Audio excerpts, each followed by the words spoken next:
Hi, I am Declan Morrow, and I'm here to investigate the Underground Railroad and its connection to Buffalo and its history. Let's go inside and talk to the wonderful curators and see what we can find out. So my name is Josiah Jackson Hackett. My pronouns are she, her, hers. So I am a visitor experience specialist here. So that title entails, it's just like a fancy name for a tour guide, right? So we take people through the space, but we participate in a different type of dialogue, where we do it facilitated, where we actually have a conversation with our visitors and actually engage with them, right? Yeah. And I'm also a youth and advocacy specialist here, so I do community outreach and community engagement here under the Director of Community Engagement. But what is the Underground Railroad? It's oftentimes has misconceptions attached to it, right? But it's a network, really, at the basis of it. A network of people in places helping people find freedom, whether that be from down south all the way up north as far as Canada, or maybe that means going from the deep south even further down south with the Maroons in Florida.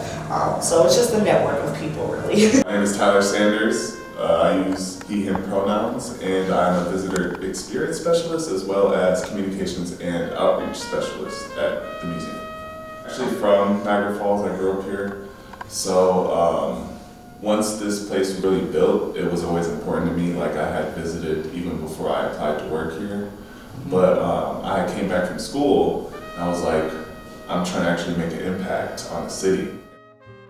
So the Cataract House was a hotel that existed here during the time period of the Underground Railroad up until the 1940s, when it actually burned down, unfortunately. So the Cataract House was white owned by a gentleman named Parkhurst Whitney, but he had an all-black staff and all-black wait staff, and 80% of his staff were actually previously enslaved individuals. They were able to come here, establish themselves, find freedom, and actually were able to work and have jobs, so in a sense also have financial freedom as well. And so through that, they were able to empathize with the mission of the Underground Railroad and with helping other people find freedom. And so what they did is they created a network through the city and helped people find freedom through here, especially after 1850. John Morrison was our head waiter of the Cataract House Hotel. And him himself personally, he would row many individuals across the Niagara River to freedom into Canada, right? We have stories of individuals that recollect or recall or even wrote down him leaving in the middle of the night, taking these people across the river into freedom in Canada. I feel like a lot of times in certain work environments, it's kind of hard to be yourself. And not only have I learned a lot of history just by working here, but like with the type of people that we do have here, like the staff, they're all great and wonderful to work with. So where we're sitting at specifically is the recreation of the suspension bridge, which is also actually a symbol of freedom in a sense, because many people use this as a crossing point as well, if they were able to afford to do so, right? Because you still had to pay to walk across or to take the train across, right?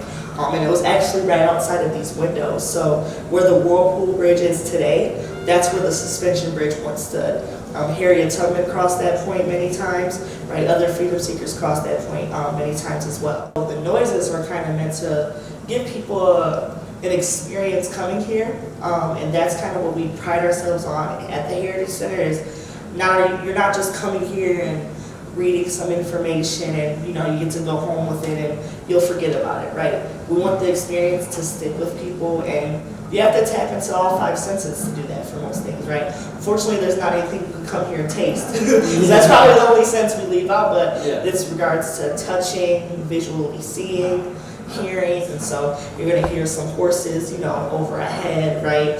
And even in our arrival gallery, you're going to hear the same noises as well, because it's meant to replicate what it would sound like, say, if you were a tourist arriving here, right? Or say you were somebody coming here to have that sense of freedom to establish yourselves here, right? It's to kind of immerse ourselves in that experience and to put ourselves in the shoes of the people that once lived here before us. So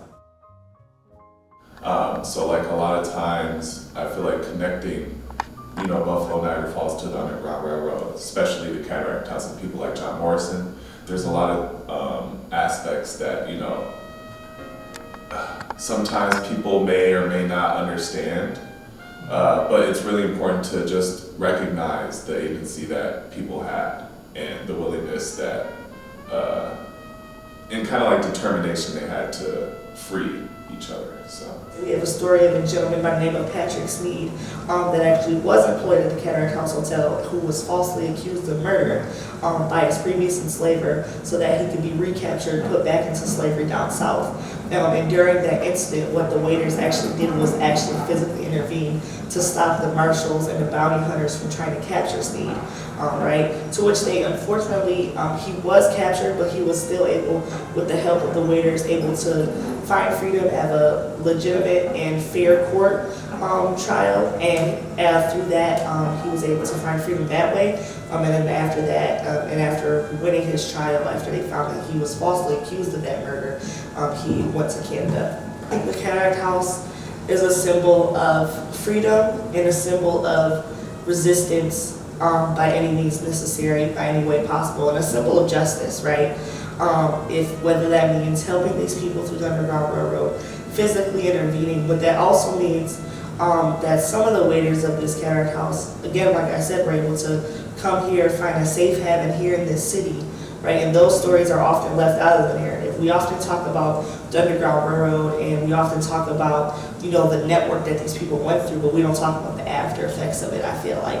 And we often leave out those stories of people that were actually able to establish themselves, like John Morrison, right? The legacy means that the community here, the Black community here, they have something to look to know that, yes, we have a long ways to go for equity, right, and for racial justice, but we can look to those that came before us and know that we can continue fighting the fight that they started. Though the Cataract House is not physically here with us, unfortunately, the spirit of it and the spirit of hope that embody the Cataract House continues through generations that continue fighting the good fights. Yeah, thank you so much. Of course, yeah, of course. Thank you so much. yeah, no problem. Thanks for coming by. Thank you guys. Yeah, It's awesome. Thank you. Yeah.